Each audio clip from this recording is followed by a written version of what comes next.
2024 সালের জুলাই গণঅভ্যুত্থান চলাকালে 5 অগাস্ট রাজধানীর চানখারপুলে গুলি করে শিক্ষার্থী আনা সহ 6 জনকে হত্যায় মানবতাবিরোধী অপরাধের মামলার রায় আজ। বিচারপতি গোলাম মুর্তজা মজুমদারের নেতৃত্বাধীন 3 সদস্যের আন্তর্জাতিক অপরাধ ট্রাইব্যুনাল 1 এই রায় দেবেন। আলোচিত এই মামলায় গ্রেফতার 4 আসামি হলেন শাহবাগ থানার সাবেক ওসি আরশাদ হোসেন, কনস্টেবল সুজন মিয়া, ইমাজ হোসেন ইমন ও নাসিরুল ইসলাম। পলাতক আসামিরা হলেন সাবেক DMP commissioner Habibur Rahman, DMP সাবেক যুগ্ম কমিশনার সুদীপ কুমার চক্রবর্তী, রমনা অঞ্চলের সাবেক অতিরিক্ত উপকমিশনার শাহ আলম মোহাম্মদ আখতারুল ইসলাম এবং রমনা অঞ্চলের সাবেক সহকারী কমিশনার মোহাম্মদ ইমরুল। এর মধ্য দিয়ে জুলাই অভ্যুত্থানে সংগঠিত মানবতাবিরোধী অপরাধের দ্বিতীয় কোনো মামলার রায় ঘোষণা করতে যাচ্ছে ট্রাইব্যুনাল।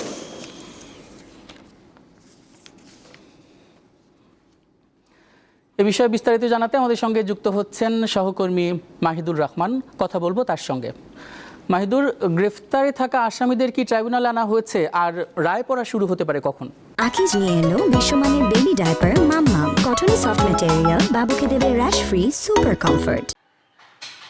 জি ইমন, আপনি যেমনটি বলছিলেন যে কিছুক্ষণ আগেই কিন্তু এই চানখারপুলে হত্যা মামলার যে 4 জন আসামি গ্রেফতার রয়েছেন তাদেরকে কিন্তু আন্তর্জাতিক অপরাধ ট্রাইব্যুনালে নিয়ে আসা হয়েছে। এর পাশাপাশি যে আসামিগুলি রয়েছে, অর্থাৎ এর পাশাপাশি আরও বেশ কয়েকটি মামলা রয়েছে, এই মামলার আসামিদেরও কিন্তু ট্রাইব্যুনালে নিয়ে আসা হয়েছে। তবে এখনও কিছু আসামিকে এখনও পর্যন্ত নিয়ে আসা হয় নাই। তা আপনি যেমনটি বলছিলেন যে 2024 সালের 5 আগস্টে যে ঘটনাটি ঘটেছিল, অর্থাৎ চানখারপুলে 6 জনকে গুলি করে যে হত্যার ঘটনা, সেই ঘটনায় কিন্তু আন্তর্জাতিক অপরাধ ট্রাইব্যুনাল, অর্থাৎ 2024 সালে গণঅভ্যুত্থানের পরে যখন আন্তর্জাতিক অপরাধ ট্রাইব্যুনাল পুনর্গঠিত হয়, এই পুনর্গঠিত আন্তর্জাতিক অপরাধ ট্রাইব্যুনালে কিন্তু এই চানখারপুলের মামলাটি কিন্তু প্রথম কোনো মামলা ছিল যেই মামলার রায় আজকে অনুষ্ঠিত হতে যাচ্ছে। অর্থাৎ এটি হচ্ছে রায়ের দিক দিয়ে দ্বিতীয় রায়, কিন্তু এই মামলাটি প্রথম রায়।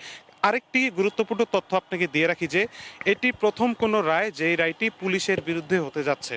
অর্থাৎ যে 8 জন আসামি, এই 8 জন আসামি কিন্তু পুলিশ কর্মকর্তা।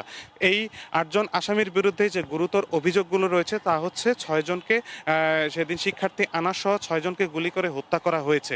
এতে মূল যে আসামি সাবেক ডিএমপি কমিশনার হাবিবুর রহমান হাবিব সহ 8 জন, কিন্তু ডিএমপি কমিশনার সাবেক ডিএমপি কমিশনার হাবিবুর রহমান হাবিব সহ 4 জন পলাতক রয়েছেন আর 4 জন আটক রয়েছেন। তাই আমরা সকাল থেকেই এখানে অবস্থান করছি।